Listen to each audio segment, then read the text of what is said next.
So Ben, back for another year. I wanted to start with your rookie campaign last season and the adjustment. We talk a lot about the adjustment to the BCHL. How did you feel you managed that in your first year? I mean, it definitely took me a while to start feeling comfortable and really hit my stride, but I feel like after Christmas especially, I started to definitely play more like how I feel I should be, and hopefully I can take another step this year. I know it's very, very early, but how do you compare the way you're feeling entering this year's camp versus what I imagine was a bit of an unknown situation coming to Powell River last year? Yeah, well, I guess confidence is a big thing right now. I mean, last year I was pretty nervous coming into camp, and now I know what to expect, and I'm just excited to see what happens this year. What was the biggest lesson you learned through your first, 58 plus games last season in the BCHL that you're able to apply here to this season? Something you were able to develop, something you were able to add to your game on the way through that you'll think will help ease that transition entering this season? I think just making decisions quicker. You don't have as much time with the puck as what I was used to before I came to Powell River. Mm-hmm. So I think that's one of the biggest things, is just kind of making my mind up quicker, making quicker passes, all that kind of stuff. Carmine, welcome back to Powell River. I guess talk us through your thoughts leading into camp here with the Kings and your last year junior.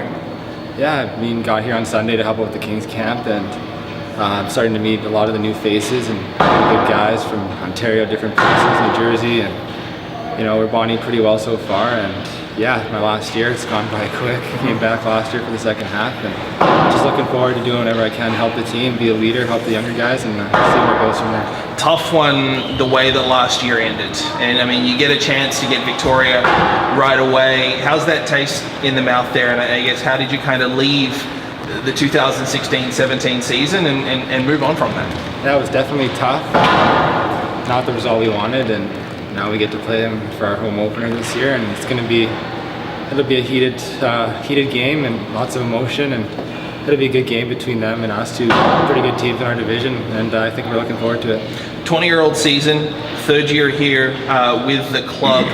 Letter or not, how do you approach the leadership and the responsibility that comes along with somebody in your position? Yeah, I remember my 17-year-old year, my first year, and how all the guys looked out for us, all the younger guys, and how they really cared for us, and I just looked to come here, play my game, help the younger guys when they need the help, be a leader, and whenever they need teaching or anything from me and any other older guys, I just hope that we can give that back to them, make it as smooth as possible. Jack, another Kings camp for you here. What's your mentality coming into your third season with the Kings in the BCHL? Coming into it, I want to just kind of show a good leadership role and still work as hard as I have been in the last few years, and hopefully have a big year for myself. It's hard to believe. I mean, you're entering your third year. You started, your first game was when you were 15. You scored that goal in Alberni on your 16th birthday. You've got so much experience and yet still so much ahead of you in your junior career. I guess touch on what you've been able to achieve so far in the BCHL and be able to rack up, 100-odd games, kind of before your 18th birthday here. When I came in young, it was a big help from the older guys, just just showing me the ropes, and I got to learn a lot from them. Still, even last year, I was ended up actually being the youngest guy on the team and still learning, and I hope to even learn this year more. But I do have that experience as well now coming in for my 18-year-old year, and hopefully I can show some of the younger guys some stuff too. You mentioned that word experience. There is a lot of experience coming back on this Powell River lineup. I mean, you added Carmine Buono last year, yourself in your third season, Andy Stevens in the same situation. You're adding guys like Ian Ross and Callum Volpe, as well as what's been added in the off season. Talk on the blue line as a whole, and I mean, at least on paper, still got to get through camp, but at least on paper, what looks to be a very strong and a very deep core of 6, 7, 8 guys. Yeah, our D core is looking very good. Just with how many returning and our additions, they look like they're going to do well with us, and hopefully we can do the best we can. Been watching you skate here. It looks to be a bit more of an offensive Jack Long. I mean, goals haven't been your forte, and it's not the reason why you're on the team. You had those pair in the playoffs last season.